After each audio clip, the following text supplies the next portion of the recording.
നമസ്കാരം. തൊഴിലുറപ്പ് പദ്ധതിയിലുണ്ടായ മാറ്റത്തെ പറ്റി പറയുമ്പോൾ വളരെ ലളിതമായിട്ടുള്ള ഒരു ചോദ്യം ചോദിക്കട്ടെ. കഴിഞ്ഞ 2 പതിറ്റാണ്ടായിട്ട് ഈ പദ്ധതി ഇവിടെയുണ്ട്. ലക്ഷക്കണക്കിന് കോടി രൂപ കേന്ദ്ര സർക്കാരിനായി ചെലവഴിച്ചിട്ടുമുണ്ട്. പക്ഷെ നിങ്ങൾക്ക് ആർക്കെങ്കിലും ഉറപ്പിച്ച് പറയാൻ പറ്റുമോ ഏതെങ്കിലും ഒരു നിർമ്മാണ പ്രവൃത്തിയോ അല്ലെങ്കിൽ ഒരു ഉൽപാദന സംരംഭമോ നാടിന് വികസനത്തിന് ഉതകുന്ന രീതിയിലുള്ള ഏതെങ്കിലും ഒരു പ്രോജക്റ്റോ നമ്മുടെ ഈ തൊഴിലുറപ്പ് പദ്ധതിയിലൂടെ ഇവിടെ ഉണ്ടായിട്ടുണ്ടെന്ന്? ഇല്ല എന്നുള്ളതാണ് സത്യം. അതുകൊണ്ട് തന്നെയാണ് NDA സർക്കാർ പറയുന്നത് മഹാത്മാഗാന്ധി ദേശീയ ഗ്രാമീണ തൊഴിലുറപ്പ് പദ്ധതി ഒട്ടും ക്രിയേറ്റീവ് ആയിരുന്നില്ല, ഉൽപാദനക്ഷമമോ പ്രത്യുൽപാദനപരമോ ആയിരുന്നില്ല.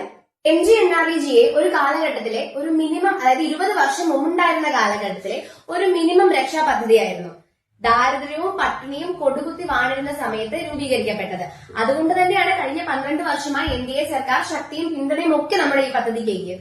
എന്നാൽ നമ്മുടെ ഇന്ത്യ ഇന്ന് പഴയ ഇന്ത്യ അല്ല. 20 വർഷം മുമ്പുള്ള ഇന്ത്യ അല്ല ഇന്നത്തെ ഇന്ത്യ. ലോകത്തിലെ ഏറ്റവും വേഗത്തിൽ വളർന്നു വികസിച്ചുകൊണ്ടിരിക്കുന്ന രാഷ്ട്രമാണ്. ആ രാഷ്ട്രത്തിലെ ജനതയെ, ഗ്രാമീണ ജനതയെ കേവലം ഒരു രക്ഷാപദ്ധതിയിൽ മാത്രം താഴ്ചയിടുന്നതിന് ഒട്ടും ന്യായീകരണമില്ല.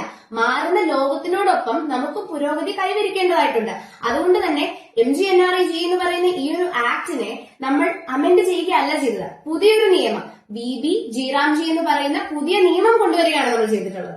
Viksit Bharat guarantee four Rozgar and Aajeevika mission എന്ന നമ്മുടെ ഈ പുതിയ നിയമപ്രകാരം ഓരോ കർമ്മ പദ്ധതികളും അതത് സംസ്ഥാന ഗവൺമെന്റിന്റെ മേൽനോട്ടത്തിൽ അതത് ഗ്രാമസഭകളുടെ പങ്കാളിത്തത്തോടെയാണ് നടത്തപ്പെടുന്നത്. സർക്കാരിന്റെ പണം എന്നുള്ളത് നമ്മുടെ പണമാണ്. അത് കൃത്യമായ രീതിയിൽ ചെലവഴിക്കേണ്ടതായിട്ടുണ്ട്. കൃത്യമായ വികസന ലക്ഷ്യവും കാഴ്ചപ്പാടും നിയതമായ പ്രയോജനവുമുള്ള പദ്ധതികൾക്കായി ചെലവഴിക്കേണ്ടത് അത്യന്താപേക്ഷിതമായിട്ടുള്ള ഒന്നാണ്. കാലഹരണപ്പെട്ട നിയമങ്ങൾ പരിഷ്കരിച്ച് നമ്മുടെ രാജ്യത്തെ പുരോഗതിയിലേക്ക് എത്തിക്കുക എന്നുള്ളതാണ് NDA സർക്കാരിന്റെ പ്രഖ്യാപിത ലക്ഷ്യം. നമുക്ക് ദേശീയതയ്ക്കൊപ്പം മുന്നേറാം, രാഷ്ട്രനിർമ്മാണത്തിൽ, ക്രിയാത്മകമായ രാഷ്ട്രനിർമ്മാണത്തിൽ ഒരുമിച്ച് പങ്കാളികളാകാം, BJPക്കൊപ്പം കൈകോർക്കാം. വികസിത ഗ്രാമങ്ങൾ ഉണ്ടാകട്ടെ, വികസിത കേരളം ഉണ്ടാകട്ടെ. ജയ് വികസിത് ഭാരത്, ജയ് ഹിന്ദ്.